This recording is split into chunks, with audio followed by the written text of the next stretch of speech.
So everybody's been asking for an update video on the cannatrol, and I figured I would start it off with how I made the shelves.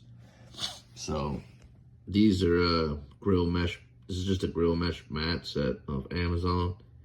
Came with 5 sheets. It was cheap. It was like $10 or even cheaper than that. I don't even remember, but I already used 4 of them, but I saved the last one to make this video, kind of help everybody out.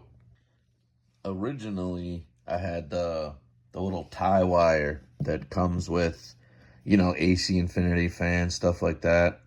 It's just the little twisties they use on the wires to hold everything bundled.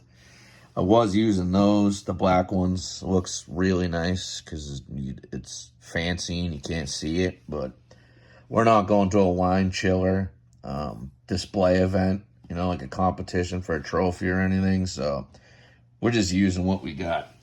So I wound up making a bunch of these little, you just cut a piece and bend it almost like a staple. It just came out of this tie wire stuff. So what you're going to do is you're going to take the edge of your grill mat, and right here where you see the slider is, this piece, this is what's actually going to go in the groove inside the side of the fridge. So this can't be obstructed. This just has to remain clean.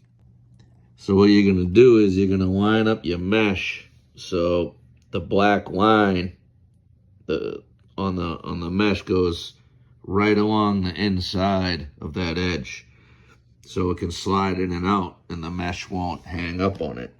You know what I mean? You want to run the black edge right inside the bar, so when you cut it at that bar, it won't snag up.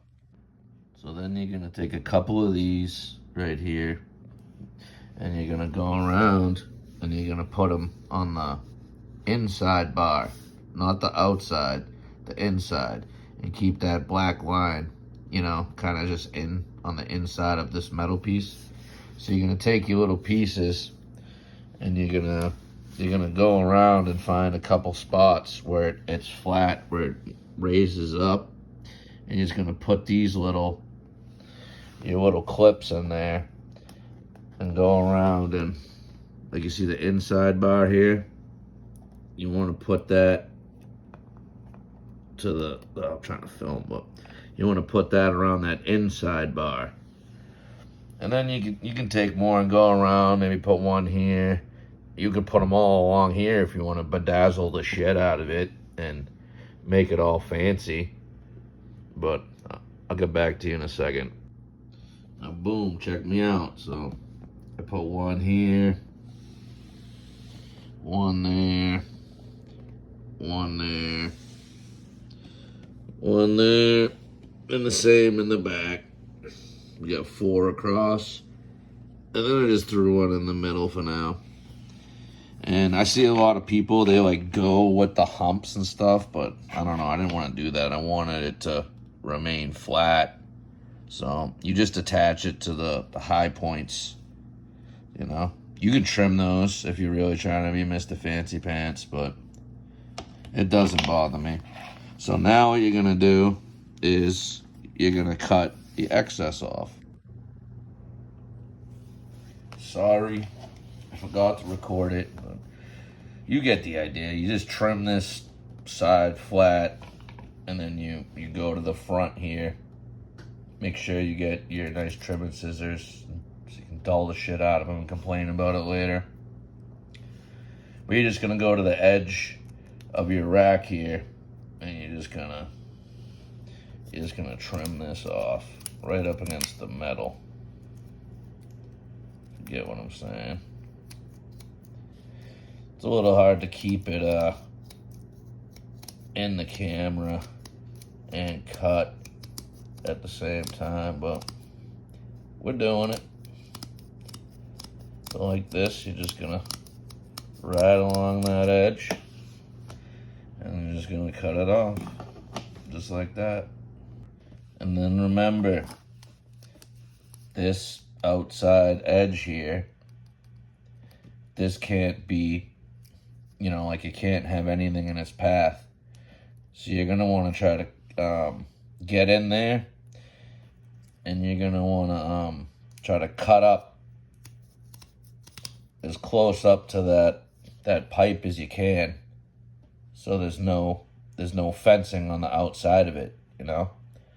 So you're just going to want to snip that across, and it should slide in. So that one is done. It's come out looking like something like this. See how the metal edge, I could have trimmed it a little tighter, but you see how the metal edge doesn't have anything stopping it from sliding in and out? Well, it comes out like that. And like I said, I kept it flat. Instead of, you see a lot of people, they like go along with the humps, but I don't know, I like the flat so there isn't buds rolling around and stuff like that. But here's the unit. That's how the shelves fit in it. Works nice. Really does. But as far as the updates, a lot of people ask me on updates on the unit and everything like that.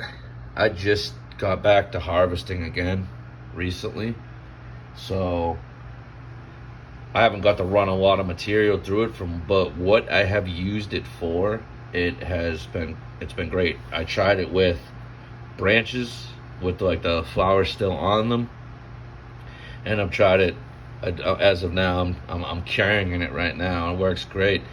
Keeps the humidity where you want it, temperature where you want it. But I had a lot of people asking me what settings to use and this and that, and I haven't done full dries in it yet with like actual flower. I'll hang dry for a good, I don't know, 6 days, 8 days, something like that, till I feel like it's almost getting to the point that it needs to be cured. And what I did is I took some of the branches and trimmed them with the flower still on them, and I stuck them inside the unit. And then I let it sit there for a bit, and I believe that the humidity was at like 67 or 68 or something like that. So I ramped it down 2%, I believe, and gave it 24 hours. And then from there, I ramped it down 1% a day. You know, one day you'll go down 1%, it'll be 63. Another day it'll be 62. I brought it down to, it was at like 59, 60%. And then just boom, I've just been keeping it right there. And it works, you know. I keep it at 55 degrees, cold, you know. But yeah, you can figure out your own temperatures and your own humidities and everything like that. And you could dial it in. But for what I'm using it for, at the end of the run, to, you know, trim it and just put it in here to hang around for a couple weeks to stabilize it before it goes in a grow bag or a jar, it works spectacular. But like always, if it helps, give it a thumbs up, maybe drop a comment, like and subscribe.